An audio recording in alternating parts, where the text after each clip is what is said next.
둥둥 수요 특강 달을 가리키다. 매주 수요일 코너입니다. 달을 가리키다. 성현들은 달을 가리키고 있지만 우리는 그 손가락만 보고 있지 않은지 돌아보는 시간인데요.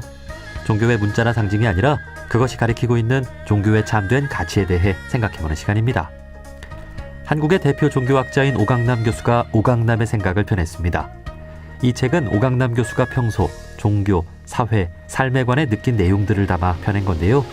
이 시대를 살아가는 종교인들과 사람들에게 전하는 메시지 들어보겠습니다.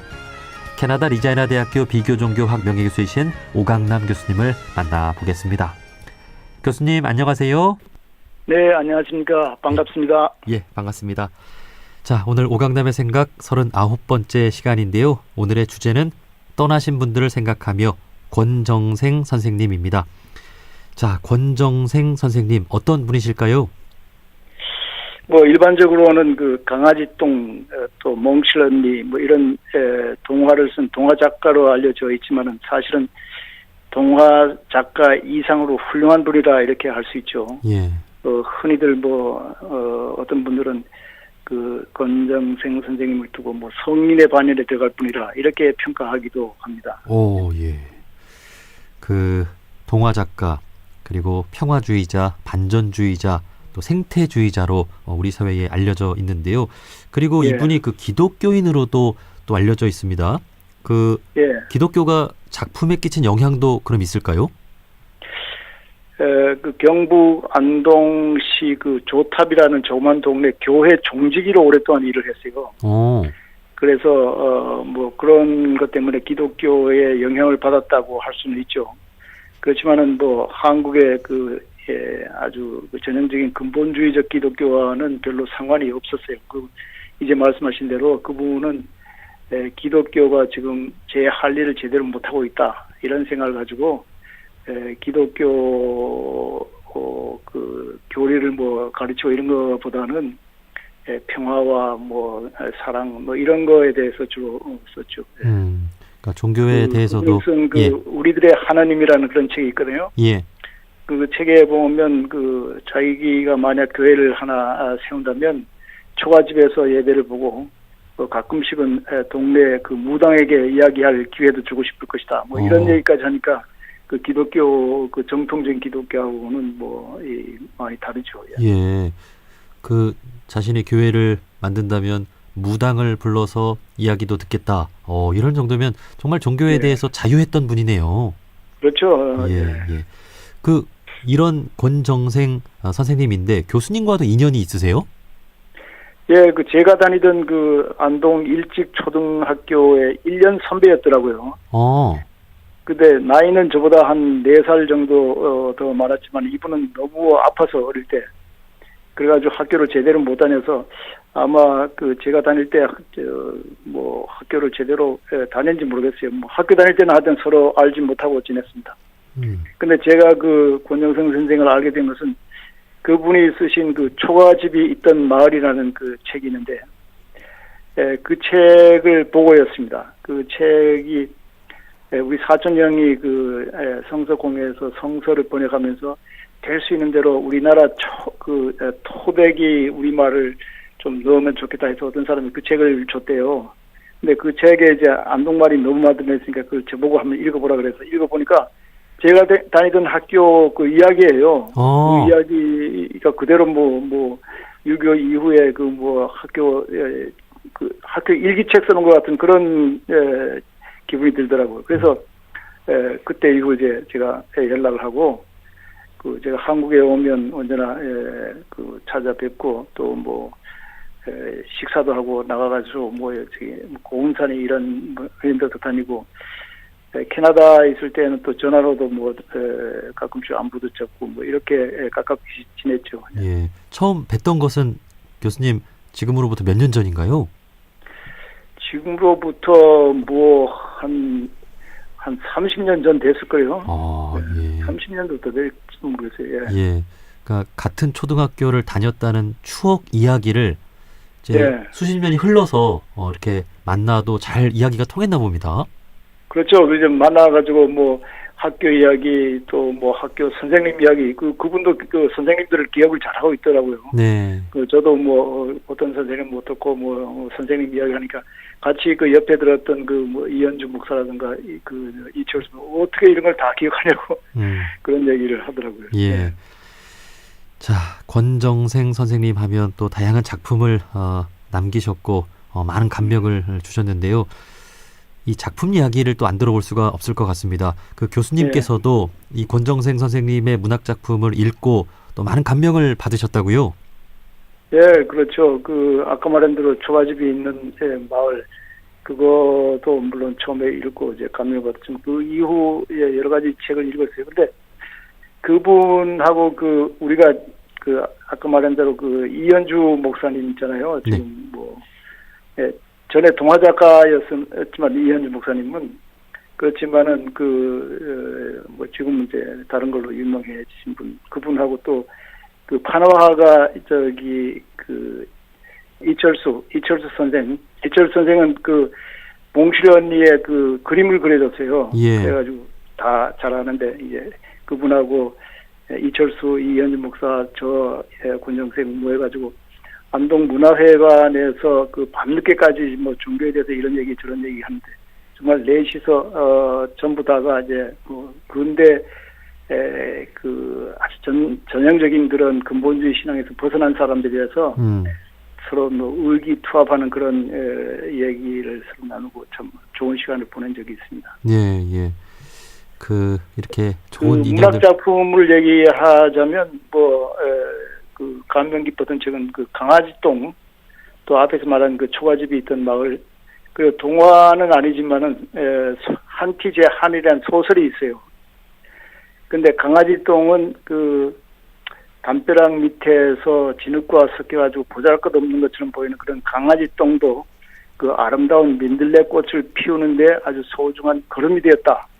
걸음이 되어준다는 그런 이야기인데 이 이야기는 사실은 그 중국 고전 장자에 나오는 그 무용지 대용 쓸데없는 것의 쓸모 그 세상에 쓸모없는 것은 없다는 그런 생각을 반영하기도 하고 또 불교의 그 화엄 철학에서 모든 것이 모든 것과 관계된다고 하는 거 강아지똥과 민들레는 관계없는 것 같지만 서로 관계된다는 거 얘기하는 것처럼 그런 그 화엄 철학의 그 진수도 거기에 들어가 있는 것 같아요. 그런 게 있고 초가집이 있던 마을은 뭐 제가 초등학교 시절을 떠올려준다고 하는 그것뿐만 아니라 그 애기들의 이야기를 통해서 그 남북 분단의 비극과 모순을 이렇게 밝혀주는 그런 이야기예요. 그래서 사실은 동화지만은 어른들을 위한 동화라 이렇게 말할 수 있을 정도입니다. 그리고 또 한티제 하늘은 1896년도 그 동학혁명을 즈음해가지고 그 제 부모님이 살던 그 안동에 그 삼박골이라고 있어요. 삼박골이라는 마음을 중심으로 그 부분 사람들의 일상과 그들의 애환을 그린 소설인데 모든 사람이 다 주인공이에요. 거기는 그 특이한 소설이죠.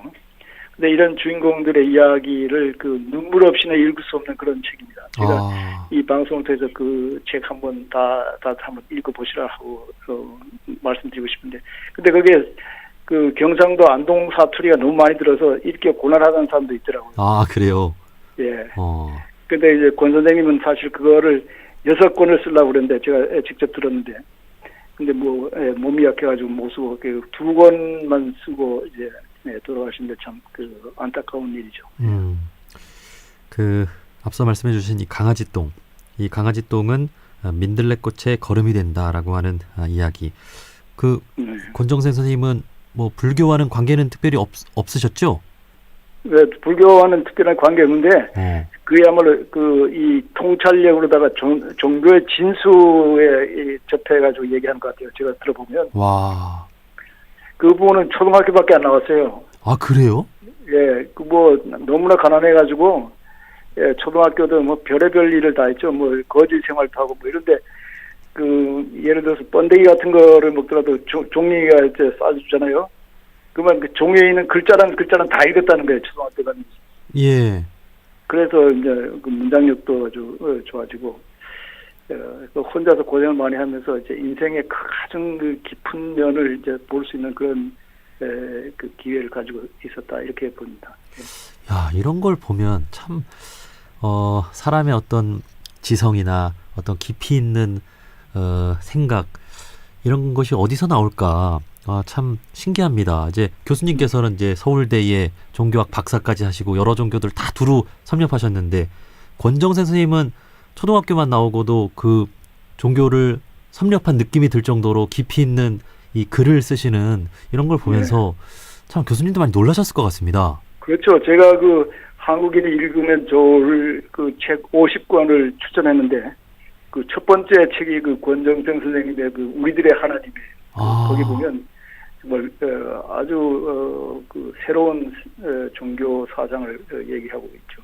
근데 그게 재미있는 얘기지만은 그 국방부에서는 그 불온서적으로 그 지목이 될 정도로 아주 파격적인 그런 얘기들을 많이 하고 있어요. 그게 약간 이제 우리가 다 같이 이렇게 잘 사는 세상을 말하다 보니까 그렇죠. 남북이 평화스럽게 살자 그 이런 것이 종교의 뭐 평화를 가져오는 게 종교의 일이 아니냐 뭐 이런 얘기가 있으니까 그렇게 되겠죠. 그러니까 그 돈이 제일인 세상이 자본주의잖아요. 예. 근데 그 반대말이 어떻게 보면 공산주의가 아닌가 싶어요. 다 같이 나누어서 살아가는 세상. 그 좋은 의미의 뭐 좋은 의미로 보면 공산주의 그것이 제대로 구현되지 않아서 공산주의가 이제 잘 안 되고 나쁜 것으로 보지만 그 사상만큼은 그 순수하고 그렇지 않나 하는 생각이 듭니다. 그렇죠. 그 기독교 처음 시작할 때를 그 원시 공산사회라 이렇게 보는 사람도 있거든요. 아, 예. 그러니까 서로 이제 물물 서로 논아갖고 그렇게 사는 건데. 그러니까 지금 우리가 알고 있는 공산주의는 많이 뭐 그와 다른 형태의 그 제도겠죠. 예. 이렇게 깊이 있는 철학을 소설책에 담아내고 남북의 화해와 평화까지도 이렇게 담아낸 책들을 많이 쓰셨는데요. 이런 권정생 선생님은 그 오두막을 지어놓고 아주 검소하게 지내셨다고 들었는데요. 뭐 교수님은 거기 놀러가 보기도 하고요. 좀 맞습니까? 그렇죠. 그 자주 갔죠. 그 다 허물어져가는 그 뭐 5평짜리 오두막 집이라 그래요. 우리가 몇 사람이 같이 가니까 그 방에 앉으니까 무릎이 안 닿을 수가 없어요. 서로 무릎이 닿을 정도로 이렇게 그 조그만 집이었는데 그 방 두 칸에 한 칸은 자기 자는 데고 한 칸은 이제 뭐 말하자면 거실인 셈인데 거실도 그렇게 좁아가지고 앉을 틈이 없어요. 근데 그 뭐 몇 사람들이 그 좀 이철수 같은 분이 좀 그 집도 개조하고 편하게 해드린다는데 절대 자기는 그런데 둘 마음이 없다고 자기가 들어온 그 인쇄는 막 자기는 절대 자기가 쓰지 않고 그냥 모아두었어요. 예. 유명한 책들도 많이 쓰시고 돈도 어느 정도 버셨을 텐데 왜 그렇게 좀 가난하게 생활을 하셨을까요? 그러니까 자기는 그 가난한 사람들보다 더 부자로 살 마음이 없다는 거예요. 가난한 사람들하고 같이 같은 식으로 살아야지 자기가 뭐 특별히 더 편하게 살 수가 없다. 한 가지 예를 들면 자기가 그 동화를 쓰잖아요. 그러면 원고지 몇 개 쓰면 여름 내내 그 밭에서 일한 사람이 그 배추 한 구루마를 한 미약칼을 싣고 가서 파는 거하고 같으니까 이건 너무 자기로서는 양심에 걸린다는 거예요. 그래서 차라리 원고료를 안 주는 그 녹색평론 같은데 그런 데다 글 쓰는 게 편하다.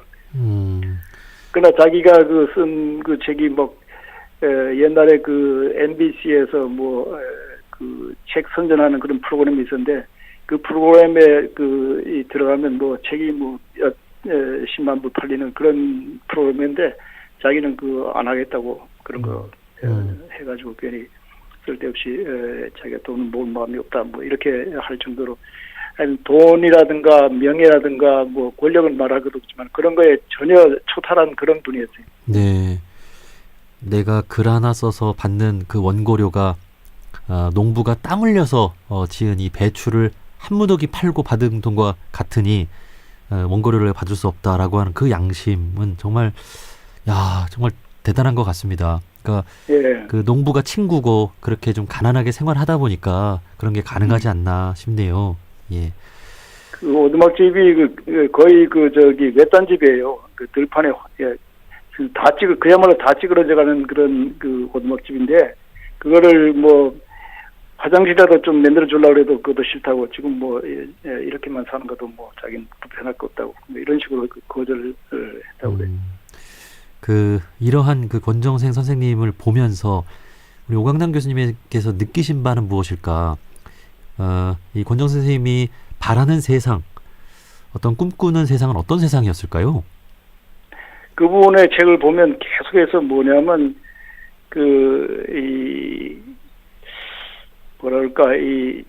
정말 평화, 남북의 화해, 또 전쟁 없는 세상, 또 서로 오손오손 사는 그런 사회, 이런 것을 꿈꾸면서 이제 계속 그런 걸 쓰거든요. 네. 그리고 뭐 이 빈부 차이가 없는 세상, 또 가난하다고 해가지고 학대받는 그런 일이 없는 그런 것을 쓰는데, 이거는 뭐 어느 뭐 사상과 못지않는 그런 그 통찰력을 가지고 글을 썼죠. 그러니까 제가 그분에게 놀란 건, 제가 그 동네 가봤어요. 같은 동네 아니지만 그 옆에 제가 그 학교 다니던 그 학교 그 교장하던 분을 만났더니, 이 권정생 선생이 돌아가신 다음에 그 동네 사람들이 다 놀랬대요. 두 가지로 놀랬대요. 한 가지는 뭐냐면, 돌아가신 다음에 사람들이 이렇게 많이 찾아오는 걸 놀랬고, 또 한 가지는 돌아가셨는데 돈이 그렇게 많이 남았다는 걸 놀랬다는 거예요. 아, 그래요? 예. 근데 그 돈이 그렇게 남은 거에 유언을 쓰셨는데, 뭐라고 쓰셨냐면, 자기가 이 돈은 어린이들을 위해, 어린이 덕택에 모아진 돈이니까 이 돈은 어린이들을 위해서 쓰도록 해달라. 근데 어린이들이 남한에 있는 어린이들뿐만 아니라 이북에 있는 어린이들, 심지어 아프리카에서 고생하는 그런 어린이들을 위해서 쓸 수 있으면 써주길 바란다. 이런 거를 유언으로 남기고 돌아가셨어요. 정말 이분에게는 뭐 돈이나 어떤 남들에게 보여지는 거나 이런 건 전혀 중요하지 않았나 봐요. 그렇죠. 자기가 사는 소위 말하는 최저의 생활, 미니멀 라이프라는 게 그분의 경우인데, 최저의 생활을 위해서만 돈을 쓰고 나머지는 뭐 돈을 쓸 마음이 없었어요. 한평생 이 방광 결핵 때문에 고생을 했거든요. 그런데도 그거를 위해서 뭐 특별히 치료를 받을 그런 생각도 안 하고 그냥 그대로 사시다가 71세에 돌아가셨어요. 예. 남은 그 재산을 북한의 어린이들을 위해 써주십시오 하신 그 유언도 참으로 의미가 있고, 평생을 그렇게 흙집에서 가난하게 살아오셨다는 것도 놀랍고, 또 그런 분이 돌아가셨을 때 정말 많은 분들이 찾아오셨다라고 하는 것도 또 놀랍고. 예, 그렇습니다. 돌아가신 다음에 그 집을 허물지 않고 그냥 뒀어요. 그런데 거기에 제가 한번 돌아가신 다음에 가봤더니 방문객에 거기에 이름들이 쫙 써 있더라고요. 예. 제가 나오는데 보니까 어떤 또 두 젊은 남자가 또 찾아가고 있더라고요. 예. 자, 마지막으로 이제 교수님께서 개인적으로 느끼는 이 권정생 선생님에 대한 마음이라든지, 이제 우리가 또 종교를 이야기하는 프로그램이다 보니까 사실 뭐 어떻게 살아야 할까, 어떤 성인의 경지 이런 것도 생각을 많이 해보게 되잖아요. 그렇죠. 그분은 어느 종교가 중요하냐가 중요한 게 아니에요. 예. 사람이 사람답게 사는 거, 그리고 하늘의 뜻에 따라서 사람답게 사는 거, 이거를 가장 중요시 여기는 것 같아요. 사람들 사이에 사랑과 그 친절 이런 것을 가지고. 근데 그분은 이 사람들 보면 하여튼 말하는 게 촌철살인이에요. 그러나 이제 아주 안타깝지만은 그러나 이 푸근하게 사람을 감싸는 그런 매력이 있더라고요. 예. 이 시대에 아까 말한 대로 성인이라고 생각하는 사람도 신문에서 성인이라 이 칭함을 아끼지 않더라고요. 근데 저도 그야말로 이 시대에 보기 드문 그런 사람이라 이렇게 보십니다. 예. 지난번에 여담이지만은 가톨릭 정의구현 사재단인가 그게 무슨 성명을 발표하면서 어떤 신부님이 그 후반부를 권정생 선생님 얘기로 채우더라고요. 예. 예. 어떤 내용이었나요? 그게 권 선생님의 생각을 얘기하면서 지금 이 오늘의 형편을 이렇게 하면 되느냐 뭐 이런 식으로 얘기하더라고요. 예. 자, 우리도 이 권정생 선생님의 뜻을 좀 많이 배우고 그렇게 또 실천할 수 있었으면 좋겠습니다. 자, 오강남의 생각 39번째 시간으로 오강남 교수님과 인연이 있고 또 우리 청취자분들께 소개해주고 싶은 인물로 권정생 선생님에 대해서 말씀을 해주셨습니다. 자, 캐나다 리자이나 대학교 비교종교학 명예교수이신 오강남 교수님과 말씀 나눠봤습니다. 교수님, 오늘 말씀 고맙습니다. 네, 감사합니다. 안녕히 계세요.